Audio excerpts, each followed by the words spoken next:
राजा परीक्षित को साफ लगा कि 7 दिन में सर्प के काटने से आपकी मृत्यु हो जाएगी। राजा परीक्षित को साफ काहे लगा? क्योंकि संत को समझने में उन्होंने भूल कर दी, असली संत को जो है समझ नहीं पाया। देखिए, असली संत को यदि नकली समझ लिया तो भी घाटा, और नकली संत को यदि असली मान लिया तो भी घाटा है। रामचरितमानस में आपने प्रताप भानु की कथा पढ़ी होगी, सुनी होगी। उसमें प्रताप भानु ने नकली संत को जो है असली मान लिया तो उसका राधे राधे हो गया। और यहाँ पे परीक्षित जी ने जो है असली संत को नकली समझ लिया कि ऐसे संत है। तो 7 दिन में जो है जब कोई संत मिल जाए, कोई तीर्थ साधु संत मिल जाते हैं, तो हम अपने कल्याण की बात पूछते हैं। अरे महात्मा जी, ऐसा कुछ उपाय बताइए कि हमारा धंधा बढ़िया चल जाए, हमारा परिवार बढ़िया चले, हमारी फैक्ट्री चल जाए। लेकिन जो साधु पुरुष होते हैं वो कभी प्रश्न भी करते हैं तो सार्वभौम रूप से सबका कल्याण कैसे हो। तो परीक्षित जी को 7 दिन में साफ लगा, लेकिन ये नहीं कहा कि मैं मरने वाला हूं, ऐसा उन्होंने नहीं कहा। ये कहा कि मृग माणस किम कर्तव्यम, मरण धर्म प्राणी का जो है क्या कर्तव्य है।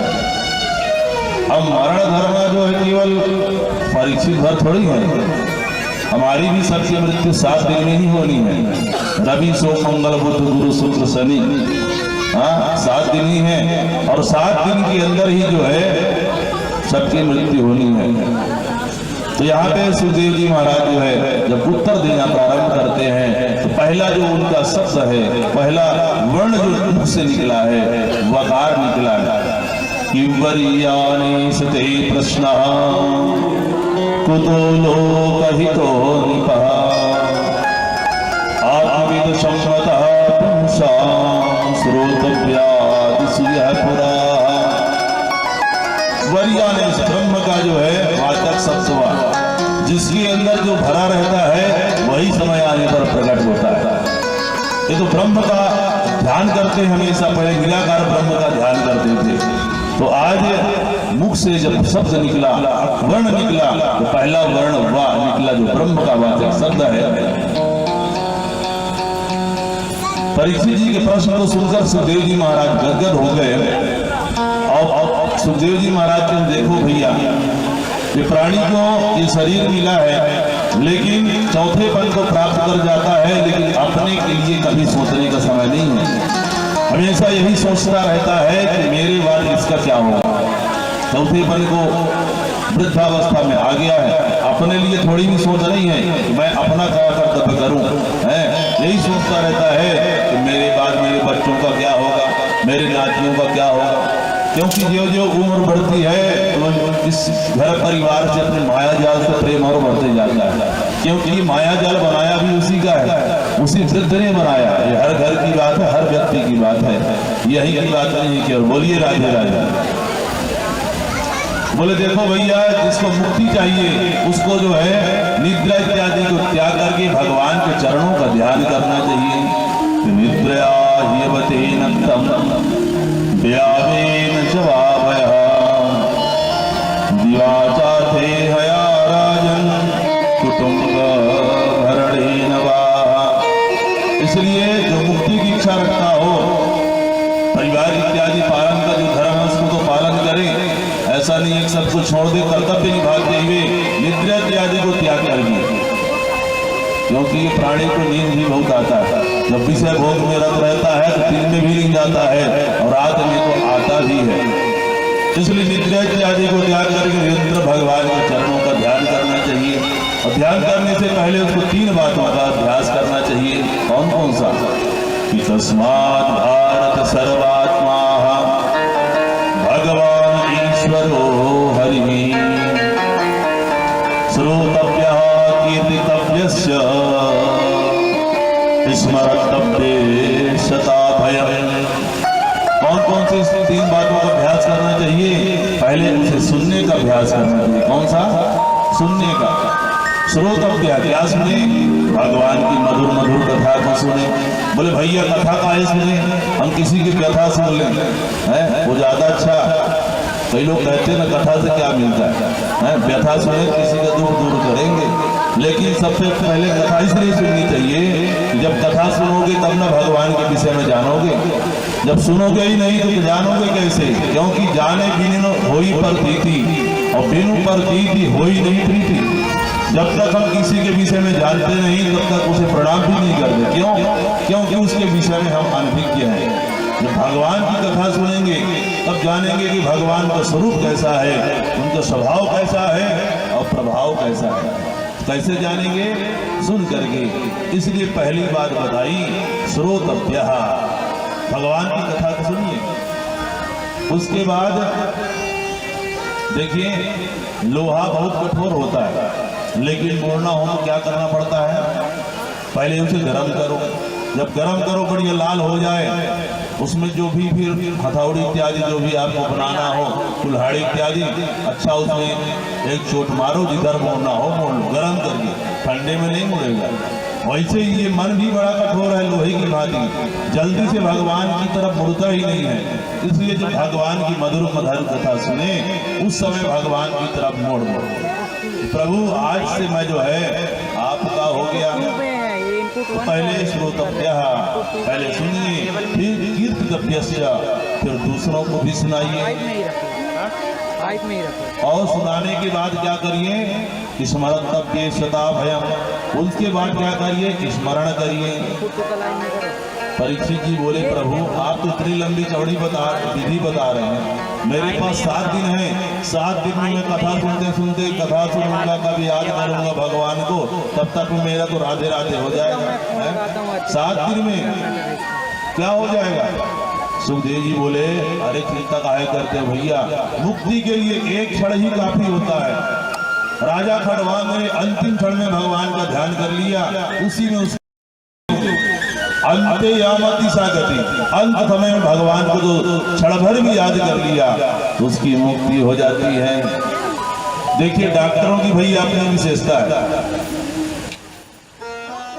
कई कुशल डॉक्टर होते हैं जो बातों बातों में ठीक हो जाते हैं, कर देते हैं। आप जाइए डॉक्टर के पास, अरे डॉक्टर साहब इतनी बड़ी मेरे को ये बीमारी हो गई है, डॉक्टर साहब बढ़िया दवाई देंगे, लो भैया इसको सुबह शाम तो कर पाते रहना, बस 1 हफ्ते के अंदर तुम्हारी बीमारी जो है जैसे जाती है।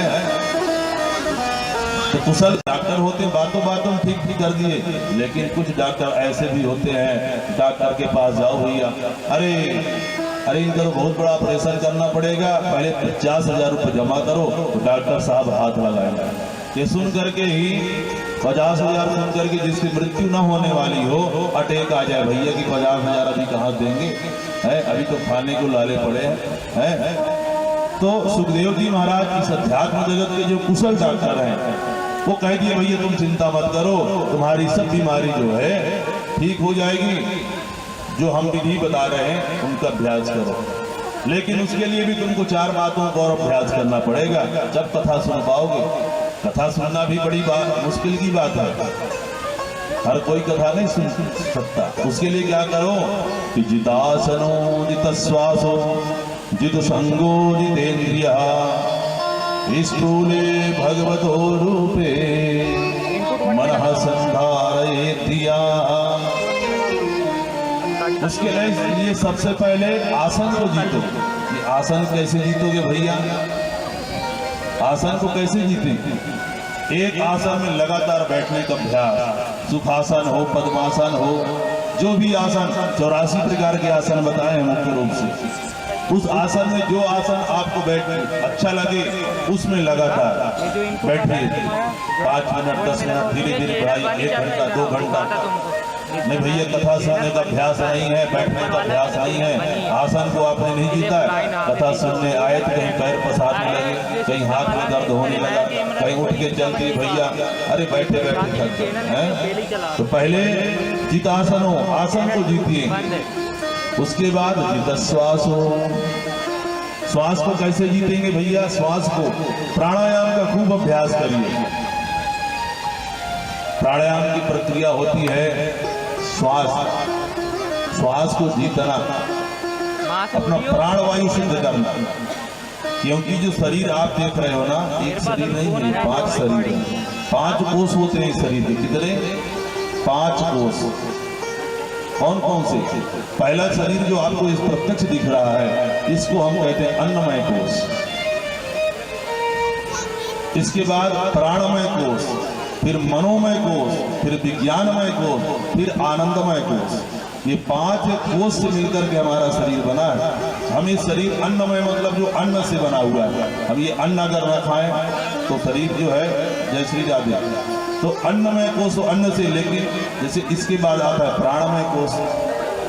शरीर को तो हम अन्न देते हैं, लेकिन प्राणमय जो शरीर है उसको क्या देते हैं? वो भी एक शरीर है, उसको शुद्ध हवा चाहिए। उसके लिए प्राणायाम का अभ्यास करिए। कुंभक, पूरक, कुंभक, रेचक, ये 3 प्रकार के प्राणायाम होते हैं। मुख्य रूप से इनका तो अभ्यास हर किसी को जो है करना चाहिए। प्राणायाम का खूब अभ्यास करें। जितना श्वास हो, और हर श्वास में जो आपकी श्वास आ रही है, जा रही है, लगातार उसमें भगवान का नाम लेते रहिए। लेकिन हम तो भगवान का नाम नहीं लेते, घर के काम का नाम जरूर लेते हैं। भले कथा में बैठे हैं, लेकिन ध्यान तो घर में होगा। भैया अरे हमने ये काम तो छोड़ आया है। पंडित जी होंगे, कह रहे होंगे अभी हमको पूजा कराने जाना है, और तरह तरह की, भले मन यहाँ है, तन यहाँ है, लेकिन मन जो है घर की ओर रहता है। तो मन को भी रोक करके और अपने मन में लगातार भगवान का नाम जपन करते रहिए। काम करते चलो, नाम जपते चलो। जितना श्वास हो, जित संग हो, अच्छे पुरुषों का संग करो, अच्छे जगह बैठिए, सत्संग करिए। जितेंद्रिय, और जितेंद्रिय होकर के भगवान के स्थूल रूप और सूक्ष्म रूप दोनों का जो है ध्यान करिए। भगवान के स्थूल रूप और सूक्ष्म रूप से ध्यान की विधि बतलाई है। स्थूल मतलब पूरा संसार ही भगवान का स्वरूप है। ये पृथ्वी जो है भगवान का कमर है। नीचे के 7 लोग अतल, वितल, सुतल, तलातल, महातल, रसातल और पाताल, और ऊपर 7 लोग भूप, हुआ, स्वामा, जन और तप और शक्ति। ये सब भगवान की माया है।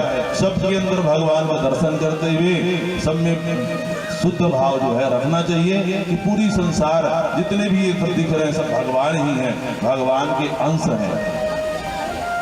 इसके बाद सत्यो मुक्ति, क्रम मुक्ति का मार्ग बतलाया है।